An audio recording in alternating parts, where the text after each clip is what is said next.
जालना जिले के भोकरदन तालुका में एक गंभीर मामला सामने आया है। महाशिवरात्रि के दिन कैलाश बोराडे पर भगवान महादेव की पिंडी के अपमान का आरोप लगा है।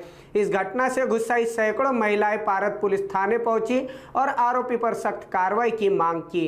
महिलाओं ने साफ कहा है कि अगर जल्द एफआईआर दर्ज नहीं की तो वे बड़े आंदोलन के लिए तैयार हैं। भोकरदन तालुका के अनवा गांव में महाशिवरात्रि के दिन घटी इस घटना ने हिंदू समाज में नाराजगी बढ़ा दी है। महिलाओं का आरोप है कि कैलाश बोराडे ने भगवान शिव की पिंडी का अपमान किया और आपत्तिजनक हरकत की।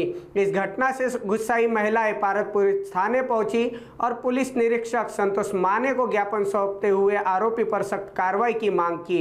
उन्होंने कहा है कि अगर पुलिस जल्द कदम नहीं उठाती है तो वे उग्र आंदोलन करने को मजबूर होगी।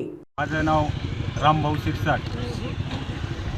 खरोखर या महाराष्ट्रामध्ये ज्या छत्रपती शिवाजी महाराजांनी आपल्या प्राणाची आहुती दिली, रात्रीचा दिवस केला, दिवसाची रात्र केली, रक्षण केलं, बाजीव प्रभूसारखे खिंड दाबणारी माणसं त्या ठिकाणी संरक्षणासाठी होती आणि आपले जर माणसं अशी महादेवाची विटंबना करत असेल तर हे चुकीचं आहे। माझी विनंती आहे महाराष्ट्रातील सर्व मंडळीला त्या ठिकाणी असे चुकून कोणी करू नये। आपल्या देवदेवतांची त्या ठिकाणी छेड करू नये, माता भगिनीची छेड काढू नये। तो मंदिरात येतो आणि आपलं लिंग दाखवतो। कोण येतं? कैलास गोरंटे भजन म्हणणं करता गेलो होतो। महाशिवरात्रीच्या दिवशी फराळाचा कार्यक्रम होता। त्या ठिकाणी कैलास गोविंदा बोराडे येऊन किती पिंडीवर बसून नंग्या अवस्थामध्ये बसत होता। आम्हाला बायाला ऐकत नव्हता आणि यांना नंग्या अवस्थामध्ये कपडे काढून महादेवाच्या पिंडीवर बसला आणि नंदीवर सुद्धा बसला। महादेवाचा आणि देवी देवताचा अपमान केलेला येऊ तुम्हाला सहीन होतो का? आम्हाला येऊ सहीन झाला नाही तरी आम्ही त्याला काहीच बोललो नाही। याला माणसांना ओढून बाहेर नेलं तरी येऊ ऐकत नव्हता। उघडा ऊन बोंगळा ऊन यांना महादेवाची छेडछाड केली आहे, देवी देवताचा अपमान केला। हे तुम्हाला मान्य आहे का?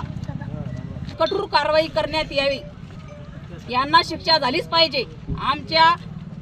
आम्हाला न्याय भेटलाच पाहिजे, आम्हाला न्याय पाहिजे। आम्ही ना शिवरात्री रोजी भजनाला गेलतो महादेवाच्या मंदिरात। आम्ही तिथे भजन म्हणत होतो। तिथे तो कैलास आला, दारू पिऊन आला का कसा असेल ठाव, पण भोंगळा होता, नंगा होता। त्यांना त्या नवनाथ घरी नव्हता, नवनाथ दोडावर त्यांना कारण आरोप केला। तिथे नवनाथ नव्हताच हा, आणि त्या देवावर चालतं का आपलं सांगा बरं? असं भोंगळं होणं मुतणं आपण तरी मुतू का त्या देवावर?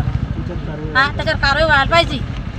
तिनं कारण पाप केलं त्यांच्या नावानं। माझे नाव आहे अनवा। इथे महाशिवरात्रीचा कार्यक्रम होता। त्या दिवशी महिला कीर्तनात व भजनामध्ये दंग असल्या होत्या। तेव्हा हा नराधम दारूच्या नशेत नंग अवस्थेत आला व महिलांना शिवीगाळ करू लागला। महादेवाच्या पिंडीवर पडला, तसेच नंदीवर बसून अश्लील चाळे करू लागला व महिलांना शिवीगाळ करून त्याने अपमानित केले। एवढंच काय, पण आज महिला जागतिक दिन आहे। एकीकडे महिलांना आपण पुरस्कार देऊन सन्मानित करतो व दुसरीकडे ह्या नराधमामुळे अशी शिवीगाळ करून अपमानित केले जातं। याच्याबद्दल मला प्रशासनाला सांगायचं आहे की त्याच्यावर कडक कारवाई करण्यात यावी व आम्हाला महिलांना न्याय द्यावा।